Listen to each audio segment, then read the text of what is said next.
Reka mbasuhuze mbifurize amahoro y'Imana aho muri hose, abari ku mpande enye z'isi, abari muri iki gihugu cyacu cy'u Rwanda n'abari hanze y'igihugu cyacu cy'u Rwanda, abari mu mahanga, bari Amerika, Canada, muri Amerika aho ngaho Washington, pari mu Faransa, abari Autriche, abari Australia, aho muri hose. Reka tubabwira ngo umugisha w'Imana ukomeze ubane namwe, kandi ndababwiza ukuri ko tubakunda muri iyi minsi mikuru. Tubifurije amahoro y'Imana, twifurije rero kuzatangira umwaka musha w'amahoro, umwaka musha w'umugisha, kandi Imana izabafashe kugira ngo muzawambuke. Ariko jyewe mfite icyizere ko uriya mwaka tuzawambuka kandi tukawambuka amahoro. Imana y'amahoro ibampera umugisha, kandi umugisha w'Imana ukomeze ubabeho. Nimutagwa isari muzasarura, ariko ndatekereza ko uyu mwaka mutazagwa isari, ahubwo ari umwaka wo kugira ngo musarure mu izina rya Yesu. Dusenge kugira ngo tuganire ku ijambo ry'Imana. Mana, turagushimiye kuko uri mwiza. Tepa kaskide ne ponde asclore erivo my traisha titi mikidi for my drone. Ndagushimiye kuko uri Imana yacu, uri Imana ivuga bikaba, yategeka bigakomera. Abagushikamijeho umutima ntago bazagira ubwoba. Abo bazashisha nk'imikindo y'i Lebanone, mu mvura y'itumba bazashisha, kuzuba ryinshi ry'igikatu bazashisha. Uyu mwaka wa 2020 Mwami, ntabwo twari tuzi ko twageze iki gihe ukurikije n'ivyago n'amakuba twahuye navyo, ariko ugiye kuturenza. Ukomeze uhabwe icyubahiro, turindire mu buntu bwawe, dukomerere mu buntu bwawe. Intsinzi n'imbaraga bikomeze bitubeho mu izina rya Kristo Yesu, amen, amen. Imana iguhe umugisha nshuti yanjye.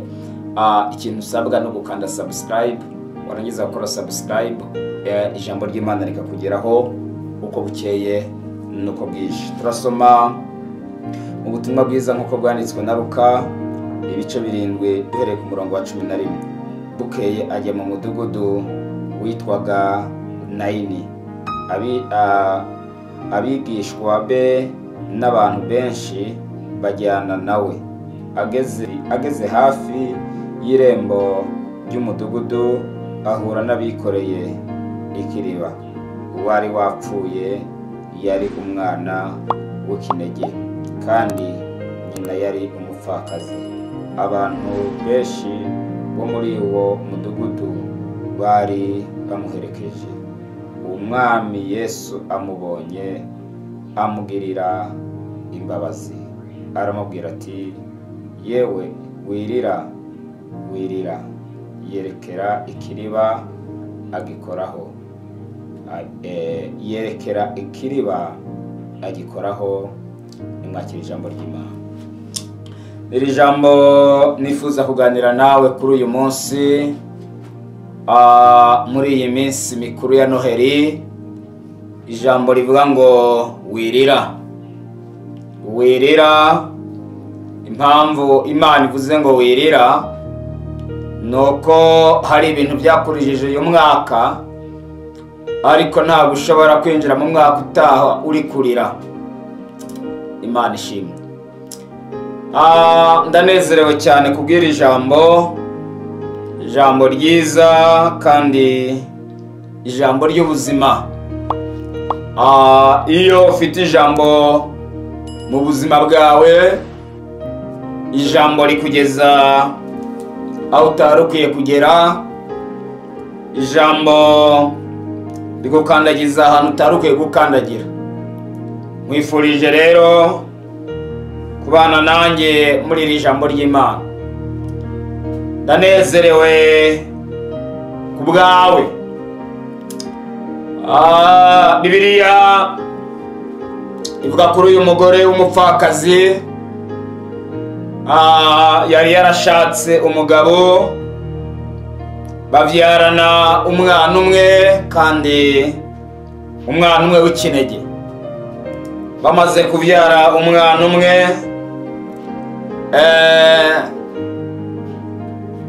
wa mugabo bamuvyaranye igihe kigeze arataha arapfa, asigarana wa mugore, asigarana wa mwana.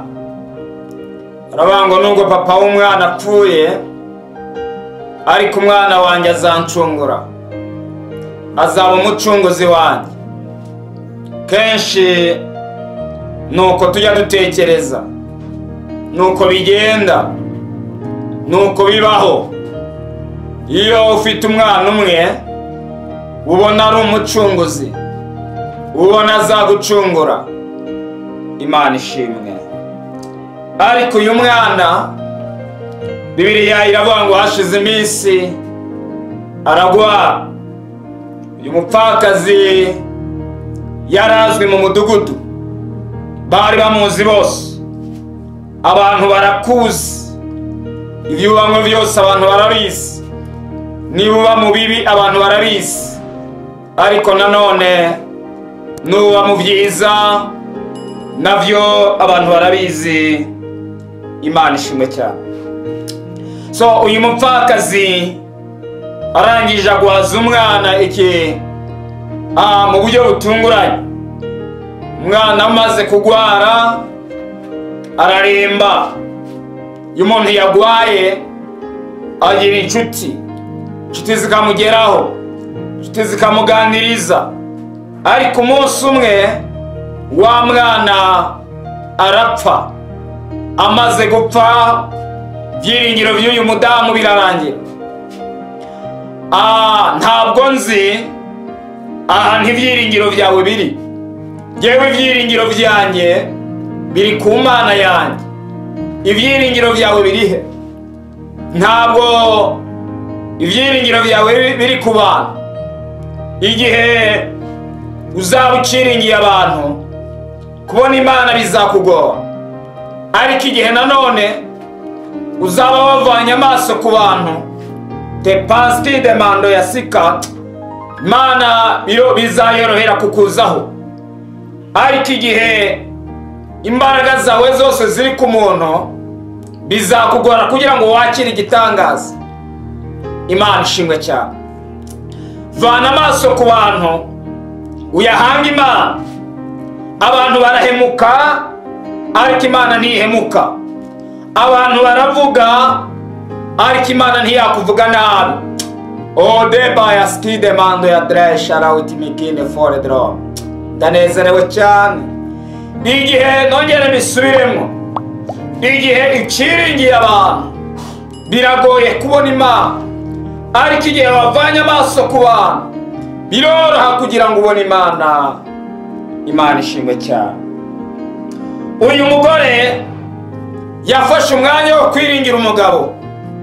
Umugabo yarazi ko ari we byose, ariko hashize iminsi umugabo aramubura. Yiringira abantu, ariko abantu nanone ntabwo bamugaruriye umwana we.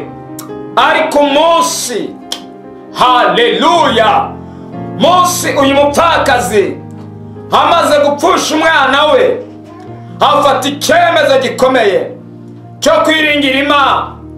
Afata icyemezo gikomeye cyo gukomera ku Imana. Abazi Imana yabo, rebandoska de before dry, abazi Imana yabo, abo bazakomera, abo bazakomera. Nibamara gukomera, Data azabakoresha iby'ubutwari. Imana ishimwe. Bafata umwana bajya kumushingura, baramuheka, bamushira mu ngobyi. Bamaze kumushira mu ngobyi, Bibiliya iravuga neza ngo uyu mwana bagiye kumushingura, bahura na Yesu, umugabo utavugirwamwo. Bahura n'umugabo uruta abandi bagabo bose. Wahuye n'abantu baraguhemukira, ariko Yesu ntabwo ajya ahemuka. Ni umutabazi, ni umurengezi, nta kimunanira. N'ibyo warabishoboye, amanuwe no kugutabara, humura. Ngo abantu benshi barariraga, baraborogaga, nta byiringiro uyu mwana bari bafite ko yakongera kubaho. Uyu mwanya urabona utazabaho, ariko iyi tumye urangiza 2020 ndashaka kubwira ngo uzabaho. Imana ishimwe cyane, Imana ihabwa icyubahiro. Ngo uwo mwanya ngo barangije ngo bahura na Yesu, ngo arangije abatuzi iki kiriba icyampa ugahura na Yesu akakumara uwo mubabaro. Oh haleluya, akakumara ku gahinda. Mana ikuntumyeho ngo nize nkubwire ngo nyuma y'ayo magambo menshi, nyuma y'ibyo binyoma byinshi bakuvuzeho, ugiye guhura na Karuhura, ugiye guhura n'umugabo nyamugabo. Ngo arangije abwira barira, abagabo barimo barira, abamama barimo barira, abana barimo barira baherekeje umwana mugenzi wabo. Ngo ariko Yesu abatuzi ikiriba arababwira ngo wirira. N'iri jambo nashaka kugira ngo nguhanuriremo. Mana ivuganye nawe ngo nyuma y'ibyo wahuye nabyo wirira, nyuma y'ibigeragezo wahuye nabyo, wa mugabo we, wa mumama we, alalabaya sika ndomene ya sika. Imana yari ikuntumyeho, yari imbwiye ngo ninkubwire ngo wirira. Ibyago n'amakuba by'umukiranutsi ni byinshi, ariko Uwiteka akamukiriza muri byose. Nshuti yanjye, reka mvugane nawe aya magambo. Wahuye n'umuntu arakuriza, uwo wari wizeye yarakurishije, ibyiringiro byawe byaratakaye, ariko ibyiringiro byawe bivane ku bantu bihereza Imana. Imana ishimwe. Haleluya, haleluya, haleluya. Mana yari ivuganye nanjye, yari imbwiye ngo nize nkubwire ngo wirira, wirira. Dore intare yo mu muryango wa Yuda, igishitsi cya Dawidi, aranesheje. Reka mbabwire undi mugabo yarize, ariko Imana iramuhumuriza. N'umugabo bita Yohana. Yohana amaze kwereka intebe y'ubwami, amaze kubona igitabo cyicaye kuri ya ntebe, ngo hawe ashaka ikuzimu habura wabumbura igitabo, ngo ajya mu ijuru habura wabumbura igitabo. Ngo arangije ararira. Mana irambwira ngo Yohana wirira, Yohana wirira. Dore intare yo mu muryango wa Yuda, igishitsi cya Dawidi, aranesheje kugira ngo abumbure icyo gitabo. Ndavugana nawe bari murira. Uyu mwaka ntabwo urangira urira, uyu mwaka urangira Imana ikunesheje. Rebando sikana winimeni ya skledrome. Iki cyumweru cyo gusoza umwaka ndashaka kukubwira ngo nubwo wahuye n'ibigeragezo byinshi, nubwo wahuye n'intambara nyinshi, reka nkubwire ngo Imana iravuze ngo wirira. Ndashaka gusengana nawe. Wirira mama, wirira papa. Ngo arangije yegera ikiba, ngo agikoraho, ngo wari wapfuye, ngo arazuka. Wabuze abakwegera, umwami Yesu aje kukwegera. Wabuze abakuganiriza, umwami Yesu aje kuganiriza. Humura, Mana irabizi. Byaba abantu ntibabimenye, ariko ndashaka kubwira ngo Imana irabizi. Ndashaka gusengana Imana nawe. Wari murira, byago byari bibaye byinshi, amarira yarabaye menshi, agahinda kari kabaye kenshi, ibibazo byari bibaye byinshi. Warimo wibaza icyerekezo, wabonaga ibyawe birangiye, ariko amarira warize muri 2021 ntabwo uzongera kurira.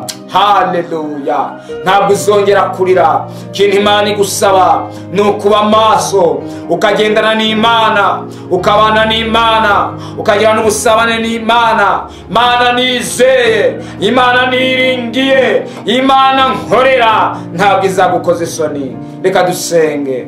Mana ndagushimiye.